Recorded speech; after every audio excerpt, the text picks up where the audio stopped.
बचपन चला गया ते जवानी चली गई, हो जिंदगी दी कीमती निशानी चली गई। मुड़ मुड़ याद सतावे पिंड दियां गलियां दी,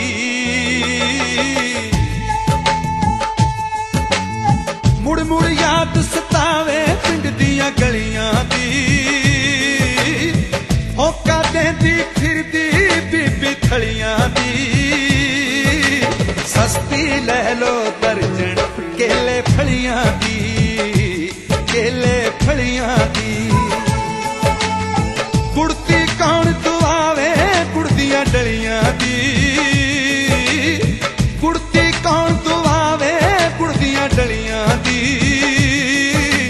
मुड़ मुड़ याद सतावे पिंड दियां गलियां दी, पिंड दियां गलियां दी, पिंड दियां गलियां दी।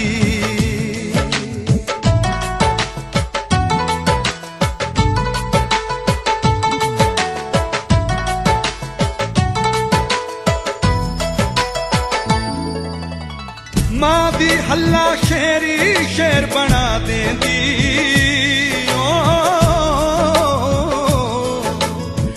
मां दी हल्ला शेरी शेर बना देंदी। बेअद रिड़के दा छन्ना मूंह नू ला देंदी। हुण भी हासी आउंदी वगदियां नलियां दी, हुण भी हासी आउंदी वगदियां नलियां दी।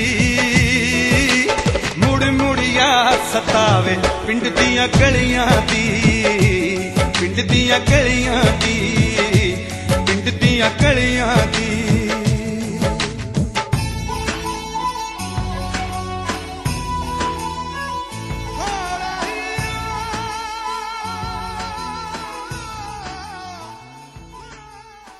कदी मतलब ਤੁਹਾਨੂੰ किस्सा इदां दा याद आवे ਆਪਾਂ ਨਾਲ ਜੋ ਤੁਹਾਡਾ ਆਪਸਰੀ ਵੀ ਜੀ ਕੋਈ ਵਾਕਿਆ ਹੋਵੇ ਜੋ ਤੁਸੀਂ ਸ਼ੇਅਰ ਕਰਨਾ ਚਾਹੋ?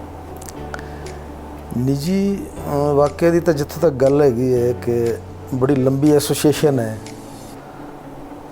स्कूल टाइम तो ही लैके जो स्कूल पढ़ते सी। चलो वैसे तो मेरे तो छोटे ने पापा तुहाडे, पर छुट्टियां जो स्कूलों दियां हुंदियां सी ते असीं अपने खेतों में जाना ते उत्थे खेतों च काम भी करना ते उहदे नाल साडी मुख तौर ते एक ड्यूटी हुंदी सी डंगरां नूं चराउण दी, जिहदे वास्ते असीं पशुआं नूं लैके जाना ते पशुआं नूं चराना ते उस पशु चराउण दे विच असीं खेडदे भी सी, सारा कुछ करदे सी। उहदे विच उहनां नूं चरांदे भी सी ते कई वारी अड़ोसियां पड़ोसियां दा नुकसान भी कर दिंदे सी। जदों नुकसान करदे सी ते फिर उलामे भी मिलदे सी घरदिआं नूं ते सानूं झिड़कां भी पैंदियां सी। मज़ेदार गल ये हुंदी सी उस टाइम दे विच कि असी इंजॉय करते सी बहुत, क्योंकि साडे खेत नहरां दे कंढे ते सी, 2-3 नहरां पैंदियां सी। उदों नहरां कच्चियां हुंदियां सी ते नहरां दे विच नहाण दा बहुत स्वाद आउंदा सी। ते असी साडे जिहड़े पशु सी उहनां नूं एक किस्म दी असीं ना किश्ती बना के यूज़ करदे हुंदे सी। पशु दे उत्ते बह जाना ते फिर उहनां नूं नहरां दे विच भजाना, कई वारी उहनां दी पूछ फड़ लैनी, फिर उहनां नूं नहरां दे विच भजाना, वो करना ते बड़ा इंजॉय करदे सी। दूसरी चीज़, कई चीज़ां ऐसियां ने जिहड़ियां अज लोग मुल लैंदे आ, जिन्हां विचों जिवें कि असीं ये कह सकते हैं कि स्टीम बाथ वगैरह लोग लैंदे ने। तो साडा एक नैचुरल स्टीम बाथ हुंदा सी। उदों छुट्टियां जून के महीने च हुंदियां सी ते जून के महीने दे विच असीं नहरां च नहाना ते नहरां दा बहुत ठंडा पानी हुंदा गर्मियां दे विच। नहरां दा जिहड़ा इन्ने ठंडे पानी च नहाना ते बाद विच रेत दे विच लेट जाना ते किसी दूसरे ने सारे शरीर नूं साडी शरीर नूं रेत नाल ढक देना ते उहदे विच पए रहना बहुत दूर तक। ते इस तरह दी एक्टिविटीज़ दी एसोसीएशन रही है। उस तो बाद जिवें अगे अगे वधे असीं कॉलेज टाइम च चले गए। कॉलेज टाइम तो पहले भी फिर यह है कि खेतों च नहरां च नहांदे सी जदों, या शाम नूं असीं घर आना, हनेरे पै जाने, उदों सड़कां नहीं हुंदियां सी। कुछ टाइम कुछ रस्ता पैदल तुरना, कुछ रस्ता साइकिल ते चलना। रस्ते विच बड़े टिब्बे होने जिथे सानूं भूतां दा डर भी लगना, पर दबाव भी हुंदा सी भी असीं पहुंचना भी है। ਤਾਂ ਅਸੀਂ ਇੱਕ ਦੂਜੇ ਦੇ ਸਹਾਰੇ ਇੱਕ ਦੂਜੇ ਨਾਲ ਕਹਾਣੀਆਂ ਪਾਉਂਦੇ ਹੋਏ ਆਪਣੇ ਪਿੰਡ ਤੱਕ ਆ ਜਾਂਦੇ ਹੁੰਦੇ ਸੀ। ਉਸ ਤੋਂ ਬਾਅਦ ਕਾਲਜ ਟਾਈਮ ਦੀ ਗੱਲ ਆਈ। ਚਲੋ ਮੈਂ ਕਾਲਜ 'ਚ ਥੋੜ੍ਹਾ ਪਹਿਲੇ ਚਲਾ ਗਿਆ ਸੀ, ਭਗਵਾਨ ਸਿੰਘ ਜੀ ਬਾਅਦ 'ਚ ਆਏ ਨੇ। ਤਾਂ ਉਦੋਂ ਵੀ ਸਾਡੀ ਸੜਕ ਪੱਕੀ ਨਹੀਂ ਸੀ ਹੁੰਦੀ, ਪਿੰਡ ਦੀ ਸੜਕ ਜਿਹੜੀ ਹੈ ਅਜੇ ਇੱਟਾਂ ਉੱਟਾਂ ਕੱਚੀਆਂ ਲੱਗੀਆਂ ਹੋਈਆਂ ਸੀ, ਕੁਝ ਸੜਕ ਪੱਕੀ ਸੀ। ਜਿੰਨੀ ਕੁ ਸੜਕ ਪੱਕੀ ਸੀ ਉਹਦੇ ਵਿੱਚ ਫਿਰ ਅਸੀਂ ਸਾਈਕਲਾਂ 'ਤੇ ਆਉਂਦੇ ਜਾਂਦੇ ਸੀ। ਅਤੇ ਉਹਨਾਂ ਸਾਈਕਲਾਂ ਦੇ ਵਿੱਚ ਵੀ ਇਹ ਸੀਗਾ ਕਿ ਹੱਥ ਛੱਡ ਕੇ ਸਾਈਕਲ ਚਲਾਉਣੀ ਅਤੇ ਇੱਕ ਦੂਸਰੇ ਦੇ ਨਾਲ ਕੰਪੀਟੀਸ਼ਨ ਕਰਨਾ ਵੀ ਕੌਣ ਪਹਿਲੇ ਜਾਂਦਾ ਅਤੇ ਕੌਣ ਅੱਗੇ ਜਾਂਦਾ ਹੈਗਾ। ਤਾਂ ਇਸ ਤਰ੍ਹਾਂ ਦੀਆਂ ਯਾਦਾਂ ਸਾਡੀਆਂ ਜੁੜੀਆਂ ਹੋਈਆਂ ਨੇ। ਕਾਲਜ ਦੇ ਟਾਈਮ ਦੇ ਵਿੱਚ ਇਹ ਸੀਗਾ ਕਿ ਅਸੀਂ ਯੂਨੀਅਨ ਵਗੈਰਾ ਦੇ ਵਿੱਚ ਵੀ ਪਾਰਟਿਸਿਪੇਟ ਕਰਦੇ ਸੀ। ਅਸੀਂ ਪਿੰਡ ਦੇ ਵਿੱਚ ਵੀ ਆਪਣਾ ਇੱਕ ਸੰਗਠਨ ਬਣਾਇਆ ਸੀਗਾ, ਇੱਕ ਗਰੁੱਪ ਬਣਾਇਆ ਸੀ ਵੀ ਜਿਹੜੇ ਪਿੰਡ ਦੇ ਵਿੱਚ ਕੁਝ ਕੰਮ ਹੋ ਸਕਦੇ ਨੇ ਜਾਂ ਕੋਈ ਗਲਤ ਕੰਮ ਹੁੰਦੇ ਨੇ ਅਸੀਂ ਉਹਨਾਂ ਦੇ ਉੱਤੇ ਚੈੱਕ ਕਰਦੇ ਸੀ। ਜਿਵੇਂ ਅਸੀਂ ਇੱਕ ਵਾਰੀ ਗਰੁੱਪ ਬਣਾਇਆ, ਸਾਡੇ ਪਿੰਡ ਦੇ ਵਿੱਚ ਕੋਆਪਰੇਟਿਵ ਡਾਇਰੀ ਸੀ ਇੱਕ, ਅਤੇ ਉਹ ਡਾਇਰੀ ਦਾ ਸੰਚਾਲਕ ਸੀ ਜਿਹੜਾ ਉਹ ਬਹੁਤ ਬੇਈਮਾਨੀ ਜੀ ਕਰਦਾ ਹੁੰਦਾ ਸੀਗਾ। ਅਸੀਂ ਉਹਦੀ ਬੇਈਮਾਨੀ ਫੜੀ, ਉਹਦੀ ਰੁਕਾਵਟ ਕੀਤੀ, ਇਸ ਤਰੀਕੇ ਦੇ ਕੰਮ ਕੀਤੇ। ਪੜ੍ਹਾਈ ਦਾ ਜਿੱਥੋਂ ਤੱਕ ਸੰਬੰਧ ਹੈ ਤਾਂ ਅਸੀਂ ਕਾਲਜ ਤਾਂ ਪੜ੍ਹਦੇ ਸੀ, ਜਿੰਨਾ ਕੁ ਪੜ੍ਹਦੇ ਸੀ ਉਹ ਤਾਂ ਪਤਾ ਹੀ ਹੈ। ਬਾਕੀ ਆ ਕੇ ਅਸੀਂ ਪਿੰਡ ਦੇ ਵਿੱਚ ਇੱਥੇ ਸਾਡੇ ਇੱਕ ਦੋਸਤ ਸੀਗੇ ਅਸ਼ੋਕ ਮਿੱਡਾ ਜੀ, ਉਹ ਨਹੀਂ ਰਹੇ ਸਾਡੇ ਨਾਲ ਹੁਣ, ਅਤੇ ਉਹ ਵੀ ਬੜੇ ਖੁੱਲ੍ਹੇ ਅਤੇ ਫਰਾਕ ਦਿਲ ਆਦਮੀ ਸੀ, ਸੀਨੀਅਰ ਸੀ ਸਾਡੇ ਤੋਂ। ਉਹਨਾਂ ਦੀ ਰੁਚੀ ਹੁੰਦੀ ਸੀ ਕਿ ਸਾਨੂੰ ਵੀ ਨਾਲ ਲੈ ਲੈਣਾ ਅਤੇ ਆਪ ਵੀ ਅਸੀਂ ਸ਼ਮਸ਼ਾਨ ਭੂਮੀ 'ਤੇ ਜਾ ਕੇ ਪੜ੍ਹਦੇ ਹੁੰਦੇ ਸੀ। ਲੋਕ ਤਾਂ ਸ਼ਮਸ਼ਾਨ ਭੂਮੀ ਤੋਂ ਡਰਦੇ ਨੇ, ਪਰ ਅਸੀਂ ਸ਼ਮਸ਼ਾਨ ਭੂਮੀ ਜਾ ਕੇ ਪੜ੍ਹਦੇ ਸੀ, ਕਿਉਂਕਿ ਉਹ ਇੱਕ ਵਕਤ ਐਸਾ ਸੀਗਾ ਕਿ ਜਿਸ ਵਕਤ ਦੇ ਵਿੱਚ ਲਾਈਟ ਬਹੁਤ ਘੱਟ ਰਹਿੰਦੀ ਸੀ ਅਤੇ ਪੱਖੇ ਵਗੈਰਾ ਦੀ ਸੁਵਿਧਾ ਬਹੁਤ ਘੱਟ ਹੁੰਦੀ ਸੀ। ਤਾਂ ਸਾਡੇ ਸ਼ਮਸ਼ਾਨ ਭੂਮੀ ਦੇ ਉੱਤੇ ਹੁੰਦਾ ਸੀ ਜੋੜ, ਉਹਦੇ ਵਿੱਚ ਪਾਣੀ ਅਤੇ ਉਹਦੇ ਆਲੇ ਦੁਆਲੇ ਬਹੁਤ ਜ਼ਿਆਦਾ ਵਰਿਕਸ਼ ਹੁੰਦੇ ਸੀ, ਜਿਨ੍ਹਾਂ ਦੀ ਵਰਿਕਸ਼ਾਂ ਦੀ ਛਾਂ ਅਤੇ ਹਵਾ ਦੇ ਨਾਲ ਥੋੜ੍ਹੀ ਠੰਡਕ ਮਿਲਦੀ ਸੀ ਅਤੇ ਸਕੂਨ ਮਿਲਦਾ ਸੀ, ਨਾਲੇ ਸ਼ਾਂਤੀ ਹੁੰਦੀ ਸੀ, ਡਿਸਟਰਬੈਂਸ ਨਹੀਂ ਸੀ ਹੁੰਦੀ। ਅਤੇ ਇਸ ਤਰੀਕੇ ਦੀਆਂ ਚੀਜ਼ਾਂ ਸੀ। ਉਹ ਸਾਡਾ ਪੜ੍ਹਾਈ ਦਾ ਟਾਈਮ ਵੀ ਰਿਹਾ ਇਹ ਚੀਜ਼। ਸਾਡੀ ਜਿਹੜੀ ਐਸੋਸੀਏਸ਼ਨ ਹੈ ਆਪਸੀ ਬੜੀ ਨਜ਼ਦੀਕੀ ਸੀ, ਅਸੀਂ ਬਹੁਤ ਆਪਸ ਵਿੱਚ ਘੁਲ ਮਿਲ ਕੇ ਰਹਿੰਦੇ ਸੀਗੇ। ਮੈਂ ਹਿਸਾਰ ਅਸੀਂ ਭੰਗੜੇ ਟੀਮ ਦੇ ਵਿੱਚ ਹੈਗੇ ਸੀ, ਉੱਥੇ ਭੰਗੜੇ ਟੀਮ ਦਾ ਮੈਂ ਕੈਪਟਨ ਵੀ ਹੈਗਾ ਸੀ। ਅਤੇ ਮੈਨੂੰ ਧਿਆਨ ਹੈ ਕਿ ਅਸੀਂ ਉਦੋਂ ਇੱਕ ਵਾਰੀ ਫਤਿਆਬਾਦ ਵਿੱਚ ਆਏ ਸੀਗੇ, ਸਾਡਾ ਯੂਥ ਫੈਸਟੀਵਲ ਫਤਿਆਬਾਦ ਹੋਇਆ ਸੀ। ਉੱਥੇ ਇਹਨਾਂ ਨੇ ਦੇਖਿਆ, ਸਾਡੇ ਨਾਲ ਬੜੇ ਨੇੜਤਾ ਨਾਲ ਅਸੀਂ ਮਿਲਦੇ ਜੁਲਦੇ ਰਹੇ। ਉਸ ਤੋਂ ਬਾਅਦ ਅਸੀਂ ਇੱਕ ਵਾਰੀ ਟੋਹਾਣੇ ਸਾਡਾ ਯੂਥ ਫੈਸਟੀਵਲ ਹੋਇਆ, ਤਾਂ ਇਹ ਸਪੈਸ਼ਲ ਟੋਹਾਣੇ ਗਏ ਉੱਥੇ ਉਸ ਪ੍ਰੋਗਰਾਮ ਨੂੰ ਦੇਖਣ ਵਾਸਤੇ। ਮੇਰੇ ਕੋਲ ਫੋਟੋ ਹੈ ਨਹੀਂ ਤਾਂ ਮੈਂ ਦਿਖਾਉਂਦਾ ਕਿ ਉਸ ਵਕਤ ਦੀ ਇਹ ਸ਼ਾਇਦ 79 ਦੀ ਗੱਲ ਹੈਗੀ ਹੈ, ਜਦੋਂ ਯੂਥ ਫੈਸਟੀਵਲ ਹੋਇਆ ਸੀਗਾ ਉੱਥੇ। ਤਾਂ ਸਾਡੀ ਇੱਕ ਫੋਟੋ ਵੀ ਹੈਗੀ ਆਪਸ ਵਿੱਚ ਇਕੱਠੇ, ਜਿਵੇਂ ਮੌਕਾ ਮਿਲਿਆ ਤਾਂ ਮੈਂ ਤੁਹਾਨੂੰ ਦਿਖਾਵਾਂਗਾ, ਹੈ ਨਹੀਂ ਮੇਰੇ ਕੋਲ ਇਸ ਟਾਈਮ।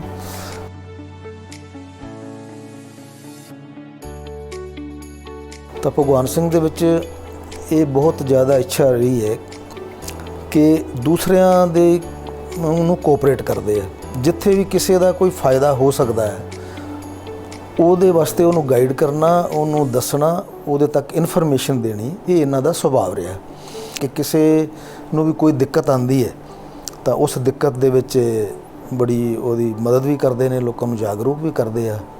ਇੱਕ ਬੜੀ ਚੀਜ਼ ਅੱਛੀ ਹੈਗੀ ਇਹਨਾਂ ਦੇ ਵਿੱਚ ਮੈਨੇਜਮੈਂਟ ਦੀ, ਕਿ ਮੈਨੇਜਮੈਂਟ ਇਹ ਬਹੁਤ ਅੱਛੀ ਕਰ ਲੈਂਦੇ ਨੇ। ਸਾਡੇ ਤਾਂ ਧਿਆਨ ਹੈ ਕਿ ਪਰਿਵਾਰਾਂ ਦੇ ਵਿੱਚ ਜਿੰਨੇ ਫੰਕਸ਼ਨ ਹੋਏ ਨੇ ਉਹਨਾਂ ਦੇ ਵਿੱਚ ਲਗਭਗ ਜਿਹੜੀ ਹੈ ਮੈਕਸਿਮਮ ਮੈਨੇਜਮੈਂਟ ਇਹਨਾਂ ਦੀ ਰਹੀ ਹੈ, ਅਤੇ ਬਹੁਤ ਅੱਛੀ ਮੈਨੇਜਮੈਂਟ ਰਹੀ ਹੈ ਅਤੇ ਅੱਛਾ ਇਹਨਾਂ ਦਾ ਪਰਫਾਰਮੈਂਸ ਰਹੀ ਹੈ। ਤੇ ਤੁਸੀਂ ਹੁਣ ਇੰਨਾ ਟਾਈਮ ਯਾਦ ਨਾਲ ਰਹੇ ਹੋ, ਬਚਪਨ ਹੀ ਤੁਸੀਂ ਨਾਲ ਤਾਂ ਕੁਛ ਤਾਂ ਗੱਲਾਂ ਤੁਸੀਂ ਦੱਸੀਆਂ ਵੀ ਨੇ, ਪਰ ਕੋਈ ਇੱਕ ਪਰਟੀਕੁਲਰ ਸ਼ਰਾਰਤ ਜਿਹੜੀ ਸਿਰਮੌਰ ਸ਼ਰਾਰਤ ਹੋਵੇ ਜੋ ਤੁਸੀਂ ਸਾਡੇ ਨਾਲ ਸਾਂਝੀ ਕਰ ਸਕੋ? ਸ਼ਰਾਰਤ ਮੇਰੇ ਨਾਲ ਨਹੀਂ ਕੋਈ ਐਸੀ ਹੈਗੀ, ਸਿਰਫ ਇੰਨਾ ਜ਼ਰੂਰ ਹੈਗਾ ਵੀ ਅਸੀਂ ਜਦੋਂ ਪਿੰਡ ਦੇ ਵਿੱਚ ਰਹਿੰਦੇ ਸੀ ਤਾਂ ਲਗਭਗ ਜਿਹੜਾ ਕਾਲਜ ਟਾਈਮ ਤੋਂ ਬਾਅਦ ਸਾਡਾ ਮਿਲਣਾ ਜੁਲਣਾ ਸ਼ਾਮ ਨੂੰ ਹੁੰਦਾ ਸੀਗਾ, ਅਤੇ ਅਸੀਂ ਇਕੱਠੇ ਰਹਿਣਾ, ਗੱਲਬਾਤ ਕਰਨੀ, ਅਤੇ ਪਿੰਡ ਦੀਆਂ ਦੁਕਾਨਾਂ 'ਤੇ ਅਸੀਂ ਕੁਛ ਖਾਣਾ ਪੀਣਾ ਵੀ ਕਰਨਾ ਹੈ। ਅਤੇ ਉਦੋਂ ਇਹ ਚੀਜ਼ਾਂ ਹੁੰਦੀਆਂ ਸੀ ਕਿ ਨਾ ਆਨਾ ਨਾ ਖੱਟੀ ਅਤੇ ਪੂਰਨ ਦੀ ਹੱਟੀ, ਅਤੇ ਖਾਣੇ ਅਸੀਂ ਉੱਥੇ ਭੁਜੀਆ ਅਤੇ ਬਿਸਕੁਟ ਹੈ। ਅਤੇ ਬਿਸਕੁਟ ਵੀ ਉਦੋਂ ਹੁੰਦੇ ਸੀ ਪਾਰਲੇ ਜੀ ਦੇ ਹੈ, ਜਿਹੜੇ ਬਹੁਤ ਮਸ਼ਹੂਰ ਬਿਸਕੁਟ ਸੀਗੇ। ਤਾਂ ਇਹ ਤਾਂ ਜ਼ਰੂਰ ਇਸ ਤਰੀਕੇ ਦੀਆਂ ਰਹੀਆਂ ਨੇ, ਬਾਕੀ ਕੋਈ ਅਸੀਂ ਮੁੱਖ ਤੌਰ 'ਤੇ ਕੋਈ ਸ਼ਰਾਰਤ ਨਹੀਂ ਕੀਤੀ ਇਹ ਚੀਜ਼। ਇੱਕ ਬੜੀ ਕਮਾਲ ਦੀ ਗੱਲ ਹੁੰਦੀ ਹੈ ਕਿ ਤੁਹਾਡੀ ਤੇ ਪਾਪਾ ਦੀ ਜਿਹੜੀ ਅਪੀਅਰੈਂਸ ਹੈ ਉਹ ਬੜੀ ਮਿਲਦੀ ਜੁਲਦੀ ਹੈ, ਤਾਂ ਉਹਦੇ ਕਰਕੇ ਕਾਫੀ ਵਾਰ ਇੱਦਾਂ ਦੇ ਵਾਕਿਆ ਹੋਏ ਨੇ ਜਿਹੜੇ ਯਾਦਗਾਰ ਨੇ। ਤੁਸੀਂ ਉਹ ਕੁਝ ਦੱਸਣਾ ਚਾਹੋਗੇ? ਤੁਸੀਂ ਦੋਵੇਂ ਹਮਸ਼ਕਲ ਦੇ ਨਾਮ ਤੋਂ ਪ੍ਰਸਿੱਧ ਹੈਗੇ ਹੋ, ਜਾਣਦੇ ਹੀ ਆਪਾਂ ਸਾਰੇ। ਇਸ ਦੇ ਨਾਲ ਹੀ ਇੱਕ ਮੈਨੂੰ ਘਟਨਾ ਯਾਦ ਹੈਗੀ ਹੈ ਕਿ ਜਦੋਂ ਮੇਰੀ ਜੌਬ ਲੱਗੀ ਤਾਂ ਮੈਂ ਰਤੀਏ ਜਾਂਦਾ ਹੁੰਦਾ ਸੀਗਾ ਸਕੂਟਰ ਤੇ ਸਾਹਿਬ ਭਗਵਾਨ ਸਿੰਘ ਜੀ ਦੇ ਬ੍ਰਦਰ ਨੇ ਆੜਤ ਦੀ ਦੁਕਾਨ ਹੈਗੀ ਹੈ, ਉਹਨਾਂ ਦਾ ਜ਼ਿਮੀਦਾਰ ਸੀ ਕੋਈ, ਉਹ ਰਤੀਆ ਤੋਂ ਆ ਰਿਹਾ ਸੀਗਾ ਤੇ ਮੈਂ ਰਤੀਏ ਤੋਂ ਜਾ ਰਿਹਾ ਸੀ। ਜਦੋਂ ਉਹ ਇੱਥੇ ਆੜਤ ਦੀ ਦੁਕਾਨ ਤੇ ਪਹੁੰਚਿਆ ਤੇ ਉਹਨਾਂ ਨੇ ਸਾਹਿਬ ਭਗਵਾਨ ਸਿੰਘ ਜੀ ਨੂੰ ਦੇਖਿਆ ਵੀ ਇੱਥੇ ਬੈਠੇ ਹੋਏ ਨੇ, ਤੇ ਉਹ ਬੜਾ ਅਜੀਬ ਜਿਹਾ ਹੋ ਕੇ ਬੋਲਿਆ, ਕਹਿੰਦਾ ਯਾਰ ਬੜੀ ਅਜੀਬ ਜੀ ਗੱਲ ਹੈ, ਹੁਣੇ ਤਾਂ ਤੁਸੀਂ ਰਤੀਏ ਵੱਲ ਜਾ ਰਹੇ ਸੀ, ਹੁਣੇ ਤੁਸੀਂ ਇੱਥੇ ਵੀ ਆ ਗਏ। ਤੇ ਉਹ ਕਹਿੰਦਾ ਕਿੰਨੀ ਕੁ ਦੇਰ ਦੀ ਗੱਲ ਹੈ? ਉਹਨੇ ਦੱਸਿਆ ਟਾਈਮ, ਕਹਿੰਦਾ ਜੀ ਤੁਸੀਂ ਗਲਤ ਨਹੀਂ ਬੋਲਦੇ, ਤੁਸੀਂ ਠੀਕ ਬੋਲ ਰਹੇ ਹੋ, ਮੈਂ ਹੀ ਸੀ ਸਮਝ ਲਓ ਜਾਂ ਮੇਰੇ ਨਾਲ ਦਾ ਹੀ ਬੰਦਾ ਸੀਗਾ। ਤਾਂ ਇਸ ਤਰੀਕੇ ਕਈ ਵਾਰੀ ਕਈ ਜਿਹੜੇ ਨੇ ਉਹ ਸਿਮਿਲਰ ਅਪੀਅਰੈਂਸ ਕਰਕੇ ਭੁੱਲ ਵੀ ਜਾਂਦੇ ਸੀਗੇ ਇਹ ਚੀਜ਼ ਹੈ। ਇਸ ਤੋਂ ਇਲਾਵਾ ਹੁਣ 29 ਤਰੀਕ ਨੂੰ ਸਾਹਿਬ ਭਗਵਾਨ ਸਿੰਘ ਜੀ ਦੀ ਰਿਟਾਇਰਮੈਂਟ ਹੈ ਤੇ ਮੈਂ ਉਹਨਾਂ ਨੂੰ ਬਹੁਤ ਬਹੁਤ ਸ਼ੁਭ ਇੱਛਾਵਾਂ ਦਿੰਦਾ। ਮੈਂ ਮੇਰੇ ਵੱਲੋਂ ਉਹਨਾਂ ਦੇ ਜੀਵਨ ਦੇ ਵਿੱਚ ਨੇਚਰ ਵੱਲੋਂ ਕਾਮਨਾ ਕਰਦਾ ਕਿ ਉਹ ਸਵਸਥ ਮਸਤ ਤੇ ਵਿਅਸਤ ਰਹਿਣ, ਤੇ ਜਿਸ ਤਰ੍ਹਾਂ ਲੋਕਾਂ ਦੇ ਨਾਲ ਆਪਣਾ ਉਹਨਾਂ ਨੇ ਐਸੋਸੀਏਸ਼ਨ ਬਣਾ ਕੇ ਰੱਖੀ ਹੈ ਹਰ ਆਦਮੀ ਦੀ ਮਦਦ ਕਰਨ ਵਾਸਤੇ, ਹਰ ਕੰਮ ਦੇ ਵਿੱਚ ਵੱਧ ਚੜ੍ਹ ਕੇ ਇਨੀਸ਼ੀਏਟਿਵ ਲੈਣ ਵਾਸਤੇ, ਇਸੇ ਤਰ੍ਹਾਂ ਦਾ ਹੀ ਉਹ ਇਨੀਸ਼ੀਏਟਿਵ ਲੈਂਦੇ ਰਹਿਣਗੇ। ਮੈਂ ਕੁਦਰਤ ਵੱਲੋਂ ਦੁਆਰਾ ਉਹਨਾਂ ਦੀ ਪਰਿਵਾਰ ਦੇ ਵਿੱਚ ਸੁੱਖ ਸ਼ਾਂਤੀ ਮੰਗਲਮੈ ਤੇ ਉਹਨਾਂ ਦੇ ਸਰੀਰ ਦੇ ਸਵਸਥ, ਸਾਰੇ ਪਰਿਵਾਰ ਦੇ ਸਵਸਥ ਦੀ ਕਾਮਨਾ ਕਰਦਾ। ਸ਼ੁਕਰੀਆ। 87 ਦੇ ਵਿੱਚ ਜੁਆਇਨਿੰਗ ਕੀਤੀ ਸੀ ਭਗਵਾਨ ਸਿੰਘ ਨੇ। ਉਦੋਂ ਸਾਡੇ ਮਾਮਾ ਜੀ ਦੇ ਲੜਕੇ ਦਾ ਵਿਆਹ ਸੀ ਗਵਾਲੀਅਰ। ਅੱਛਾ ਜੀ। ਭਗਵਾਨ ਸਿੰਘ ਨੇ ਜਾਣਾ ਸੀ ਵਿਆਹ ਤੇ ਮਾਤਾ ਜੀ ਦੇ ਨਾਲ। ਅੱਛਾ ਜੀ। ਤੇ ਜਦੋਂ ਇਹਨਾਂ ਦੀ ਸਿਲੈਕਸ਼ਨ ਹੋ ਗਈ, ਰਾਤ ਨੂੰ ਮੇਰੇ ਕੋਲ ਆਏ, ਕਹਿਣ ਲੱਗੇ ਬਈ ਮੈਂ ਤਾਂ ਸਵੇਰੇ ਜੁਆਇਨਿੰਗ ਕਰਾਂਗਾ ਤੇ ਵਿਆਹ ਤੇ ਤੂੰ ਜਾ ਮਾਤਾ ਜੀ ਨਾਲ। ਮੈਂ ਕਿਹਾ ਚਲੋ ਮੈਂ ਚਲਾ ਜਾਣਾ। ਤੇ ਭਗਵਾਨ ਸਿੰਘ ਜੀ ਨੇ ਜੁਆਇਨਿੰਗ ਕਰ ਲਈ। ਜਿਹੜੇ ਬੰਦੇ ਨਾਲ ਦੇ ਜੁਆਇਨਿੰਗ ਨਹੀਂ ਕਰ ਸਕੇ ਉਹ ਦੂਜੇ ਕਿ ਤੀਜੇ ਦਿਨ ਉਹ ਸਟੇ ਹੋ ਗਿਆ, ਉਹ ਡਿਲੇ ਹੋ ਗਏ, ਇਹਨਾਂ ਦੀ ਜੁਆਇਨਿੰਗ ਹੋ ਗਈ। ਅੱਛਾ ਜੀ। ਹਾਂ, ਤੇ ਜੇ ਉਹ ਵਿਆਹ ਤੇ ਚਲੇ ਜਾਂਦੇ ਤੇ ਇਹਨਾਂ ਦੀ ਵੀ ਡਿਲੇ ਹੋ ਜਾਣੀ ਸੀ। ਤੇ ਇਹਨਾਂ ਨੇ ਵਿਆਹ ਨੂੰ ਮੁੱਖ ਨਾ ਰੱਖ ਕੇ ਆਪਦੀ ਜੁਆਇਨਿੰਗ ਮੁੱਖ ਰੱਖੀ ਤੇ ਜੁਆਇਨ ਕਰ ਲਿਆ ਤੇ ਨਾਲ ਦੀ ਨਾਲ ਜੁਆਇਨਿੰਗ ਹੋ ਗਈ। ਇਸ ਵੀ ਪੁਰਾਣੀ ਕੋਈ ਘਟਨਾ ਹੋਵੇ, ਕੋਈ ਕਿੱਸਾ ਹੋਵੇ ਜੋ ਤੁਸੀਂ ਸਾਡੇ ਨਾਲ ਸ਼ੇਅਰ ਕਰਨਾ ਚਾਹੁੰਦੇ ਹੋ? ਬਚਪਨ ਦੇ ਵਿੱਚ ਅਸੀਂ ਖੇਡਦੇ ਸੀ, ਖੇਡਦੇ ਅਸੀਂ ਲੜ ਪਏ। ਮੇਰੇ ਕੋਲ ਡੰਡਾ ਸੀ, ਮੇਰੇ ਕੋਲ ਡੰਡਾ ਲੱਗ ਗਿਆ ਤੇ ਫੌਜੀ ਸਾਹਿਬ ਛੁੱਟੀ ਆਏ ਹੋਏ ਸੀ, ਉਹਨਾਂ ਨੇ ਮੈਨੂੰ ਫੜ ਲਿਆ। ਫਿਰ ਉਹ ਕਹਿੰਦੇ ਜੀ ਇੱਥੋਂ ਦੌੜ ਲਗਾਓ ਵੱਡੇ ਕੋਠੇ ਤੱਕ, ਵੱਡੇ ਕੋਠੇ ਤੋਂ ਡੇੜੀ ਤੱਕ। ਉਹਨਾਂ ਨੇ ਮੈਨੂੰ ਇੰਨਾ ਭਜਾਇਆ, ਭਜਾ ਕੇ ਮੇਰੀਆਂ ਲੱਤਾਂ ਫੁਲਾਤੀਆਂ। ਕਿ ਸਕੂਲ ਪੜ੍ਹਦੇ ਸੀ, ਛੁੱਟੀ ਹੁੰਦੀ ਸੀ, ਛੁੱਟੀ ਤੋਂ ਬਾਅਦ ਖੇਤ ਜਾਂਦੇ ਸੀ, ਮਿਹਨਤ ਕਰਦੇ ਸੀ। ਮਾਤਾ ਜੀ ਨਾਲ ਕਿਸ ਤਰੀਕੇ ਦਾ ਬੌਂਡ ਰਿਹਾ ਤੁਹਾਡਾ, ਪਾਪਾ ਦਾ, ਸਾਰਿਆਂ ਦਾ? ਮਾਤਾ ਜੀ ਸਾਡੇ ਦਾ ਬਹੁਤ ਅੱਛਾ ਸੁਭਾਅ ਸੀ। ਪੁਰਾਣੇ ਟਾਈਮ ਦੇ ਪੜ੍ਹੇ ਲਿਖੇ ਸੀ ਤਾਂ ਗੁਰਮੁਖੀ ਪੜ੍ਹੇ ਹੋਏ ਸੀ। ਤੇ ਅੱਛਾ ਮਤਲਬ ਇਹ ਸਵੇਰੇ ਦਿਨ ਉੱਗਣ ਤੋਂ ਪਹਿਲੇ ਤਾਂ ਆਪਣਾ ਅੱਜ ਕੱਲ੍ਹ ਤਾਂ ਇਲੈਕਟ੍ਰਿਕ ਮਧਾਣੀਆਂ ਆ ਗਈਆਂ, ਤੇ ਉਦੋਂ ਤਾਂ ਦਿਨ ਉੱਗਣ ਤੋਂ ਪਹਿਲੇ ਆਪਣਾ ਮੱਖਣ ਰਿੜਕ ਕੇ ਤੇ ਆਪਣਾ ਤਿਆਰ ਕਰਕੇ ਤੇ ਸਾਨੂੰ ਤਾਂ ਸੁੱਤਿਆਂ ਨੂੰ ਬਿਸਤਰੇ 'ਚ ਦਹੀਂ ਦੇ ਕਟੋਰੇ ਮਿਲਦੇ ਹੁੰਦੇ ਸੀ, ਸ਼ੱਕਰ ਪਾ ਕੇ। ਅੱਜ ਕੱਲ੍ਹ ਬੈਡ ਹੀ ਚੱਲਦੀ ਹੈ। ਸਾਡੀ ਜ਼ਿੰਦਗੀ ਦੇ ਵਿੱਚ ਜਿੰਨਾ ਲਾਈਫ ਸਟਾਈਲ ਦਾ ਬਦਲਾਵ ਆਇਆ, ਜਿਹੜੀ ਸਾਡੇ ਗਰੁੱਪ ਨੇ ਦੇਖਿਆ, ਸ਼ਾਇਦ ਆਉਣ ਵਾਲੀ ਜਨਰੇਸ਼ਨ ਨਹੀਂ ਦੇਖੇਗੀ। ਬਹੁਤ ਜ਼ਿਆਦਾ ਬਦਲਾਵ ਆਇਆ ਕਿ ਉਸ ਵੇਲੇ ਕੈਮਰੇ ਹੈਗੇ ਨਹੀਂ ਸੀ, ਫੋਟੋ ਨਹੀਂ ਖਿੱਚੀਆਂ ਗਈਆਂ, ਨਹੀਂ ਤਾਂ ਅੱਜ ਉਹ ਬਚਪਨ ਸਭ ਸਾਹਮਣੇ ਹੁੰਦੀਆਂ ਫੋਟੋ, ਪਰ ਉਹ ਸਾਹਮਣੇ ਨਾ ਹੋਣ ਕਰਕੇ ਦਿਮਾਗ ਵਿੱਚ ਤਾਂ ਹੈਗੀਆਂ ਨੇ। ਕਿੰਝ ਖੇਡ ਰਹੇ ਨੇ, ਉਹ ਭੱਜੇ ਆ ਰਹੇ ਨੇ, ਜੋ ਵੀ ਹੈ, ਕਿਵੇਂ ਪਹਿਰਾਵੇ ਸੀ ਉਸ ਵੇਲੇ ਸਾਡੇ, ਤਾਂ ਉਹ ਸਭ ਕੁਝ ਅੱਖਾਂ ਦੇ ਸਾਹਮਣੇ ਹੀ ਆ ਰਿਹਾ ਹੈਗਾ। ਬਾਕੀ ਉਹ ਹੁਣ ਦਿਮਾਗ ਵਿੱਚ ਤਾਂ ਰਹਿੰਦਾ ਹੀ ਹੈ। ਹੁਣ ਅੱਜ ਦੇ ਟਾਈਮ ਵਾਲਾ ਹਿਸਾਬ ਹੁੰਦਾ ਤਾਂ ਇੱਕ ਪੁਆਇੰਟ ਫੋਟੋ ਹਰ ਚੀਜ਼ ਕੈਮਰੇ ਵਿੱਚ ਹੁੰਦੀ, ਹਰ ਕੋਈ ਕਵਰ ਕਰ ਲੈਂਦਾ। ਐਜ਼ ਅ ਸਟੂਡੈਂਟਸ ਥੋੜ੍ਹਾ ਸ਼ੁਰੂ ਤੋਂ ਇਹਨੂੰ ਪੜ੍ਹਨ ਜਾਣ ਨੂੰ ਦਾ ਤਾਂ ਸ਼ੌਕ ਸੀ, ਆਪਣੀ ਕਲਾਸ ਵਿੱਚ ਬੈਠਣ ਦਾ ਸ਼ੌਕ ਨਹੀਂ ਸੀ। ਵੱਡੀ ਭੈਣ ਨਾਲ ਜਾਣਾ, ਉਹਦੇ ਕੋਲ ਹੀ ਬੈਠਣਾ, ਉਹਦੀ ਕਲਾਸ ਵਿੱਚ ਹੀ ਬੈਠਣਾ, ਆਪਣੀ ਕਲਾਸ ਵਿੱਚ ਨਹੀਂ ਜਾਣਾ। ਬਾਕੀ ਆਸਤਾ ਆਸਤਾ ਫਿਰ ਉਹ ਦੀਦੀ ਦੀ ਮਿਹਨਤ ਹੈ, ਜੋ ਇਹਨਾਂ ਨੂੰ ਉਧਰ ਲਾਇਆ ਕਲਾਸ ਵਿੱਚ, ਫਿਰ ਆਪਣਾ ਰੈਗੂਲਰ ਚੱਲ ਪਏ। ਫਸਟ ਮਾਤਾ ਜੀ ਨਾਲ ਕਿਵੇਂ ਦਾ ਸੰਬੰਧ? ਮੰਮੀ ਨਾਲ ਬਹੁਤ ਅੱਛਾ ਲਿੰਕ ਸੀ, ਸਭ ਨਾਲ ਹੀ ਸੀ ਖੈਰ ਇਹਦਾ। ਬਜ਼ੁਰਗਾਂ ਨਾਲ ਤਾਂ ਇਹਦਾ ਹੁਣ ਤੱਕ ਵੀ ਬਹੁਤ ਪਿਆਰ ਰਿਹਾ। ਬਜ਼ੁਰਗਾਂ ਨਾਲ ਤਾਂ ਹੁਣ ਵੀ ਇਹਦਾ ਲਗਾਓ ਬਹੁਤ ਹੈ, ਬਚਪਨ ਤੋਂ ਹੀ ਸੀਗਾ। ਔਰ ਮੰਮੀ ਨੂੰ ਵੀ ਇਹਨਾਂ ਤੇ ਬਹੁਤ ਬਿਲੀਵ ਸੀ। ਇਹ ਨਹੀਂ ਮੈਂ ਕਹਿੰਦੀ ਵੀ ਬੱਚੇ ਤਾਂ ਸਾਰੇ ਹੀ ਅੱਛੇ ਸੀਗੇ, ਇਹ ਨਹੀਂ ਮੈਂ ਕਹਿੰਦੀ ਬਾਕੀ ਭੈਣ ਭਰਾਵਾਂ ਤੋਂ ਵੀ ਕੋਈ ਮੰਮੀ ਦਾ ਮੂੰਹ ਨਹੀਂ ਮੁੜਿਆ ਹੋਇਆ ਸੀਗਾ, ਪਰ ਪਤਾ ਨਹੀਂ ਵੀ ਇੱਕ ਅਟੈਚਮੈਂਟ ਲਾ ਲਓ ਜਾਂ ਜੋ ਵੀ ਲਾ ਲਓ ਵੀ ਕਾਫੀ ਸੀਗਾ ਇਹਨਾਂ ਨਾਲ। ਹਾਂ, ਮੈਂ ਕਿਹਾ ਕਿ ਹੁਣ ਮੰਮੀ ਸਾਡੇ ਪਿਛਲੇ ਦਿਨਾਂ 'ਚ ਜਿਵੇਂ ਢਿੱਲੇ ਰਹੇ, ਕੋਈ ਵੀ ਚੀਜ਼ ਲਿਆਣੀ ਜਾਂ ਕੁਛ ਹੈ। ਇੱਕ ਵਾਰੀ ਦੀ ਗੱਲ ਹੈ ਕਿ ਚੱਪਲ ਲਿਆਏ ਸੀ ਤੇ ਉਹਨਾਂ ਨੇ ਪਾ ਕੇ ਸੋ ਜਾਣਾ। ਕੁਛ ਉਹਨਾਂ ਦੇ ਮੈਂਟਲੀ ਅਪਸੈਟ ਸੀਗੇ ਜਿਵੇਂ, ਤਾਂ ਸਭ ਨੇ ਕਹਿਣਾ ਵੀ ਬੇਬੇ ਜੀ ਆ ਉਤਾਰ ਦਿਓ, ਵੀ ਪਾ ਕੇ ਕਿਉਂ ਸੋ, ਨਹੀਂ ਇਹ ਬਾਊ ਲਿਆਇਆ ਹੈਗਾ। ਔਰ ਹੱਸਣਾ ਸਭ ਨੇ ਕਿ ਬਾਊ ਲਿਆਇਆ ਤੇ ਪਾ ਕੇ ਸੋਣੀ ਹੈ ਕੋਈ। ਤਾਂ ਫਿਰ ਮੰਮੀ ਨੇ ਨਹੀਂ ਉਤਾਰਨੀ ਚੱਪਲ, ਪਾ ਕੇ ਸੋਣਾ, ਫਿਰ ਉਹ ਪਾ ਹੀ ਰੱਖਣੀ ਪੈਰਾਂ ਵਿੱਚ। ਖੁਸ਼ ਮਾਹੌਲ ਸੀਗਾ, ਖੁਸ਼ਹਾਲ ਮਾਹੌਲ ਰਿਹਾ। ਸਾਰੇ ਭੈਣ ਭਰਾ ਜੋ ਵੀ ਅਸੀਂ 9 ਭੈਣ ਭਰਾ ਹੈਗੇ ਆ, ਭਾਵੇਂ ਘਰ ਵਿੱਚ ਪਰਿਵਾਰ ਵਿੱਚ ਵੀ ਸੁੱਖ ਸ਼ਾਂਤੀ ਰਹੀ ਹੈ, ਐਸੀ ਕੋਈ ਗੱਲ ਨਹੀਂ। ਅੱਗੇ ਦੇ ਉਹਨਾਂ ਦੇ ਆਉਣ ਵਾਲੇ ਫੇਜ਼, ਜਿਹੜਾ ਇੱਕ ਫੇਜ਼ ਤਾਂ ਹੁਣ ਜੋਬ ਵਾਲਾ ਫਿਨਿਸ਼ ਹੋ ਰਿਹਾ, ਅਗਲੇ ਵਾਲਾ ਫੇਜ਼ ਵੀ ਇੰਨਾ ਹੀ ਜ਼ਰੂਰੀ ਹੁੰਦਾ ਹੈ ਕਿ ਜ਼ਿੰਦਗੀ ਬੜੀ ਇਹੀ ਸੋਚਦੇ ਹਾਂ ਕਿ ਹੁਣ ਮੈਂ ਤਾਂ ਮਨ ਵਿੱਚ ਇਹੀ ਆਉਂਦੀ ਹੈ ਕਿ ਇੱਕ ਤਾਂ ਇਹ ਤਾਂ ਖਾਲੀ ਬੈਠ ਵੀ ਨਹੀਂ ਸਕਦਾ ਹੈਗਾ, ਰਿਟਾਇਰ ਹੋ ਗਿਆ ਤਾਂ ਹੁਣ ਕੀ ਕਰੇਗਾ। ਉਸ ਨੂੰ ਵੀ ਇੱਥੇ ਵੀ ਹਾਸੇ 'ਚ ਜਿਵੇਂ ਗੱਲ ਹੋ ਗਈ, ਖੁਸ਼ੀ ਨੂੰ ਕਹਿਣ ਲੱਗ ਗਏ ਖੁਸ਼ੀ ਮੈਂ ਰਿਟਾਇਰ ਹੋ ਰਿਹਾ, ਤੇ ਜੱਸੀ ਸਵੀਟੀ ਤੇ ਮੇਰੇ ਮੂੰਹ ਦੋਨਾਂ 'ਚੋਂ ਨਿਕਲਿਆ ਨੌਕਰੀ ਤੋਂ ਰਿਟਾਇਰ ਹੋ ਰਹੇ ਹੈ। ਇੱਕਦਮ ਦੋਨਾਂ ਦੇ ਸੇਮ ਪੁਆਇੰਟ, ਇੱਕੋ ਗੱਲ ਨਿਕਲੀ। ਨਹੀਂ ਇਹ ਖਾਲੀ ਬੈਠ ਕੁਛ ਨਾ ਕੁਛ ਤਾਂ ਕਰੇਗਾ, ਐਸੀ ਗੱਲ ਨਹੀਂ ਹੈਗੀ। ਮੈਂ ਹੁਣ ਪੂਰਾ ਸਮਝ ਨਹੀਂ ਸਕਦੀ ਨਾ, ਮੈਂ ਉਹਨੂੰ ਹਾਲੇ ਪੁੱਛਿਆ ਹੈਗਾ, ਕੁਛ ਨਾ ਕੁਛ ਤਾਂ ਕਰੇਗਾ। ਖਾਲੀ ਤਾਂ ਰਹਿਣ ਵਾਲਾ ਹੈ ਨਹੀਂ ਬੰਦਾ, ਖਾਲੀ ਰਹਿ ਵੀ ਨਹੀਂ ਸਕਦਾ ਔਰ ਰਹਿਣਾ ਵੀ ਨਹੀਂ ਚਾਹੀਦਾ। ਅਜੇ ਦੇਖਿਆ ਜਾਏ ਤਾਂ ਐਕਟਿਵ ਹੈਗੇ ਨੇ, ਉਮਰ ਵੀ ਕੀ ਹੈ, ਚਲੋ ਰਿਟਾਇਰਮੈਂਟ ਦੀ ਉਮਰ ਜ਼ਰੂਰ ਹੋ ਗਈ ਹੈ। ਬਾਕੀ ਇਹ ਨਹੀਂ ਹੈ ਕਿ ਬਾਕੀ ਸਭ ਚੀਜ਼ਾਂ ਤੋਂ ਵੀ ਰਿਟਾਇਰ ਹਜੇ ਤਾਂ ਮੈਡਮ ਦੀ ਜੋਬ ਹੈ, ਉਹਨੂੰ ਛੱਡ ਆਏਗਾ ਲੈ ਆਏਗਾ, ਇਹ ਵੀ ਇੱਕ ਉਹਦਾ ਦਿਨ ਦਾ ਚੱਕਰ ਬਣਿਆ ਹੀ ਰਹੇਗਾ। 3 ਟਾਈਮ ਤਾਂ ਜਾਣਾ ਪਏਗਾ ਇਹਨੂੰ। ਤੇ ਬਾਕੀ ਦੇਖੋ ਅੱਗੋਂ ਕੀ ਕਰਦਾ, ਸੋਚ ਰੱਖਿਆ ਹੋਏਗਾ ਉਹਨਾਂ ਨੇ। ਤਾਂ ਮੇਰੇ ਨਾਲ ਕੋਈ ਗੱਲ ਨਹੀਂ ਹੋਈ ਹਾਲੇ।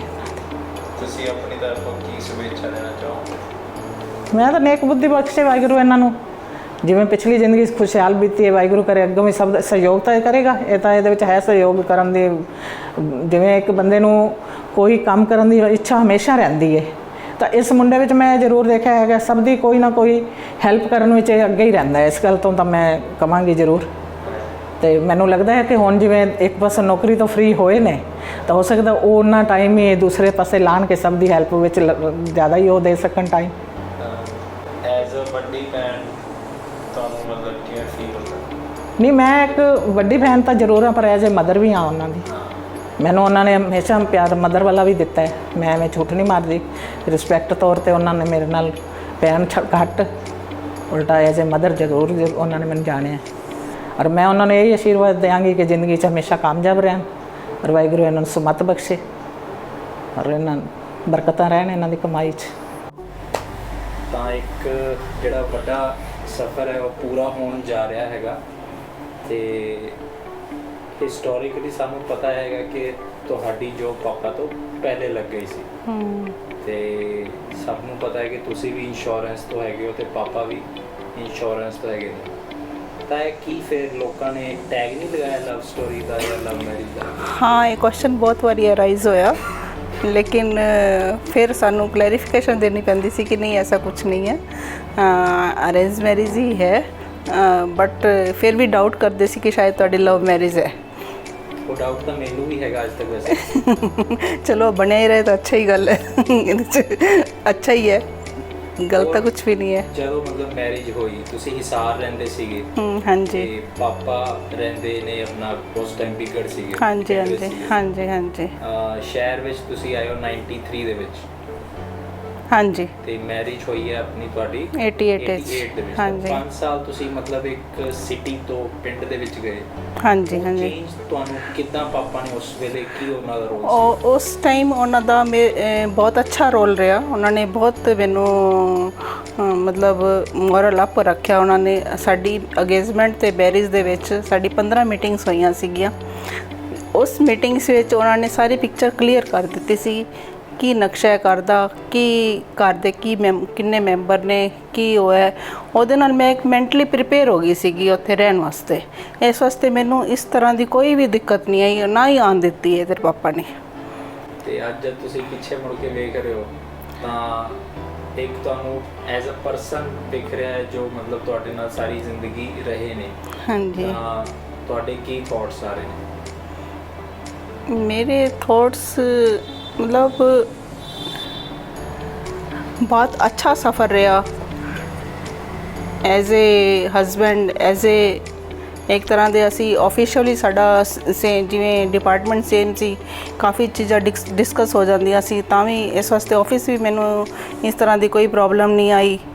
ਔਰ ਵੈਸੇ ਵੀ ਸਰਦਾਰ ਜੀ ਕਾਫੀ ਸਿਵਲਾਈਜ਼ਡ ਤੇ ऑनेस्ट और पंचुअल हैगे अपने काम में हर चीज़ नू बड़े टाइम ते करन वाले हैगे ने।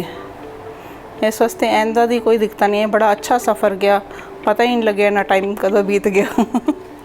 हर चीज़ का टाइम ते हुंदी है, पर सवेरे जब ऑफिस जाना होंदा तो 5 मिनट और लेट किवें हो जांदे? वो 5 मिनट नहीं असी कवर कर सके। हमेशा ही यही डिस्कस होती सी सवेरे, कभी मैं पहले तैयार हो गई, कभी वो पहले तैयार हो गए। टाइम हो रहा हैगा, जल्दी करो। एक क्वेश्चन अराइज डेली होंदे सीगे, पर वो 5 मिनट असी कवर नहीं कर सके। ਤੁਸੀਂ ਉਹਨਾਂ ਦੀ ਲਾਈਫ ਤੋਂ ਕੀ ਇਨਸਪੀਰੇਸ਼ਨ ਲੈਂਦੇ ਹੋ? ਉਹਨਾਂ ਦੀ ਕੰਮ ਦੇ ਪ੍ਰਤੀ ਡੈਡੀਕੇਸ਼ਨ ਨੂੰ ਦੇਖਦੇ ਹੋਏ ਇਹੀ ਇਨਸਪੀਰੇਸ਼ਨ ਹੈ ਕਿ ਮਤਲਬ ਇੱਕ ਟਾਈਮ ਤੇ ਕੰਮ ਕਰਨਾ ਅੱਛਾ ਰਹਿੰਦਾ ਹੈਗਾ, ਬਜਾਏ ਕਿ ਉਹਨੂੰ ਡਿਲੇ ਕਰੀਏ। ਡਿਲੇ ਹੁੰਦਾ ਫਿਰ ਡਿਲੇ ਹੁੰਦੇ ਚਲੇ ਜਾਂਦੇ ਨੇ। ਜਿਹੜਾ ਕੰਮ ਅੱਜ ਕਰਨਾ ਅੱਜ ਕਰ ਲੈਣਾ ਚਾਹੀਦਾ ਹੈਗਾ, ਬਜਾਏ ਕਿ ਉਹਨੂੰ ਆਪਾਂ ਸੋਚੀਏ ਵੀ ਕੱਲ ਕਰ ਲਾਂਗੇ, ਕੱਲ ਹੋਰ ਕੰਮ ਇਕੱਠਾ ਹੋ ਜਾਏਗਾ, 2 ਕੰਮ ਕਰਨੇ ਪੈਣਗੇ, ਅੱਜ ਇੱਕ ਹੈਗਾ ਤੇ ਉਹਨੂੰ ਕਰ ਲੈਣਾ ਚਾਹੀਦਾ ਹੈਗਾ। ਚਲੋ ਅੱਛੇ ਮਤਲਬ ਹੈਲਦੀ ਹੈਗੇ ਨੇ, ਅੱਛੀ ਆਪਣੀ ਉਹਨਾਂ ਨੇ ਆਪਣਾ रूटीन बना रखी है। सवेरे मॉर्निंग वॉक ते जाना अच्छी आदत हैगी है, मैं भी जाया करती सी, असीं इकट्ठे भी जाते रहे हैं कुछ टाइम, लॉकडाउन तो पहले असीं इकट्ठे भी जाते रहे हैं सैर करन, ते अच्छा साडा साथ रहे हैगा।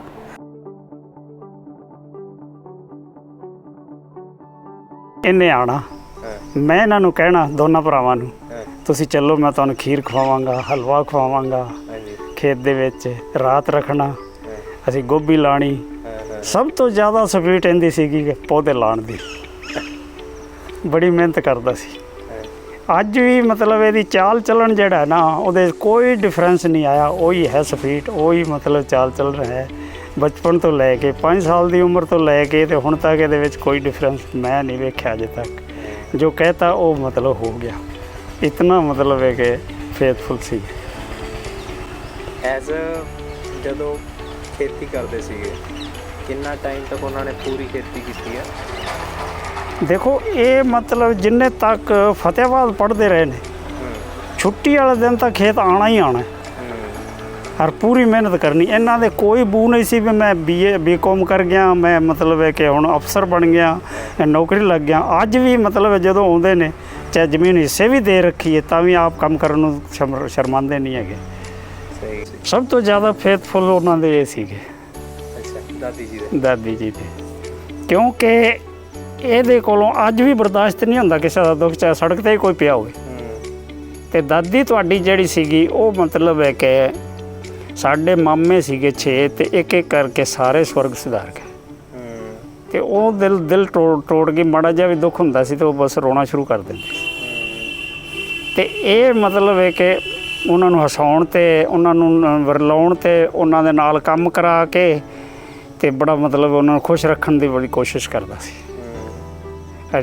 ਔਰ ਜਿੰਨਾ ਚਿਰ ਮਤਲਬ ਹੈ ਕਿ ਇਹ ਕਰ ਰਿਹਾ ਉਹਨਾਂ ਚਿਰ ਮਾਤਾ ਨੂੰ ਬੜਾ ਖੁਸ਼ ਰੱਖਦਾ ਸੀ। ਜਿਸ ਦਿਨ ਇਹਨੂੰ ਅਪਾਇੰਟਮੈਂਟ ਉਹ ਮਿਲ ਗਈ, ਔਰ ਮੈਨੂੰ ਅੱਜ ਵੀ ਯਾਦ ਹੈ, ਮੈਂ ਸਾਬਤ ਲੱਡੂ ਇਹਦੇ ਮੂੰਹ 'ਚ ਪਾਇਆ, ਲੱਡੂ ਖਾ ਗਿਆ। ਇੰਨੀ ਖੁਸ਼ੀ ਹੋਈ ਸਾਨੂੰ ਦੋਵਾਂ ਭਰਾਵਾਂ ਨੂੰ।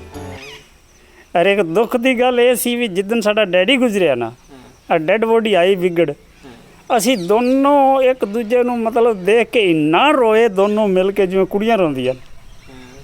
ਬਹੁਤ ਦੁੱਖ ਹੋਇਆ ਸਾਨੂੰ ਇਹ ਨਹੀਂ ਸੀ ਵੀ ਡੈਡੀ ਮਤਲਬ ਐਡੀ ਛੇਤੀ ਸਾਨੂੰ ਛੱਡ ਜਾਣ। ਇਹ ਇੱਕ ਦੁਖਿਤ ਘਟਨਾ ਸੀ ਸਾਡੇ ਜ਼ਿੰਦਗੀ ਦੇ ਵਿੱਚ। ਹੋਰ ਵੀ ਭਰਾ ਸੀਗੇ, ਪਰ ਨਹੀਂ, ਇਹਦੇ ਨਾਲ ਮੇਰਾ ਮਤਲਬ ਅਟੈਚਮੈਂਟ ਜ਼ਿਆਦਾ ਸੀ, ਇਸ ਕਰਕੇ ਮਤਲਬ ਹੈ ਕਿ ਫਿਰ ਪਾਉ ਗੁਰਬਖਸ਼ ਸਿੰਘ ਨੇ ਸਾਨੂੰ ਪਾਸੇ ਕੀਤਾ, प्यार दिता, पानी पिलाया।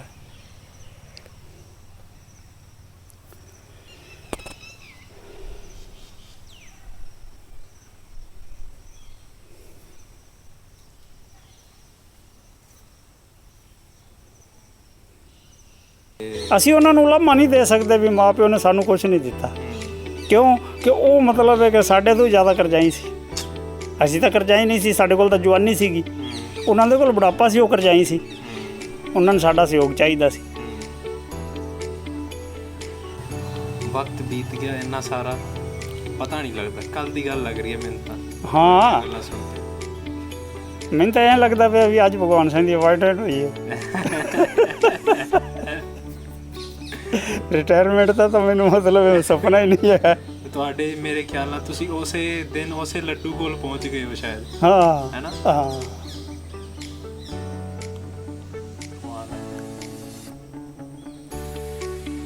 ਇਸ ਤੋਂ ਥੋੜ੍ਹੀ ਜਿਹੀ ਲੇਟ ਸੀ, ਮੈਂ ਇਸ ਵੇਲੇ ਖੇਤ ਕਰ ਗਿਆ ਸੀਗਾ ਤੇ ਉਹ ਮਤਲਬ ਹੈ ਕਿ ਇਹ ਇੰਨੇ ਜਾਂਦੇ ਮੈਨੂੰ ਮੈਸੇਜ ਦਿੱਤਾ ਤੇ ਲੱਡੂ ਖਵਾਇਆ ਮੈਨੂੰ। ਮੈਂ ਨਹੀਂ ਖਾਧਾ ਲੱਡੂ, ਇਹਦੇ ਮੂੰਹ 'ਚ ਖਾਧਾ।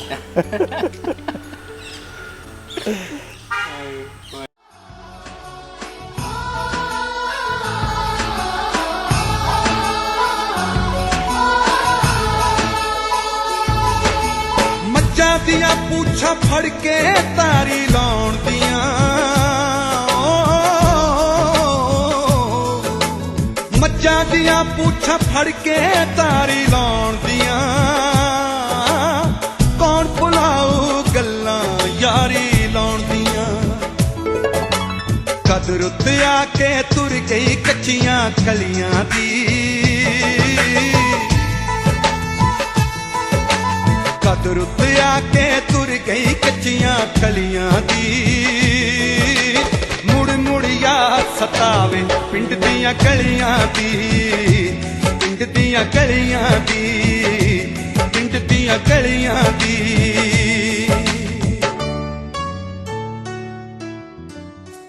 मैं पल दो पल का शायर हूँ, पल दो पल मेरी कहानी है, पल दो पल मेरी हस्ती है, पल दो पल मेरी जवानी है। मैं पल दो पल का शायर हूँ, पल दो पल मेरी कहानी है, पल दो पल मेरी हस्ती है, पल दो पल मेरी जवानी है। मैं पल दो पल का शायर हूँ। मुझसे पहले कितने शायर आए और आकर चले गए, कुछ आहें भर कर लौट गए, कुछ नगमे गा कर चले गए। वो भी एक पल का किस्सा थे, मैं भी एक पल का किस्सा हूँ। कल तुमसे जुदा हो जाऊंगा, गो आज तुम्हारा हिस्सा हूँ।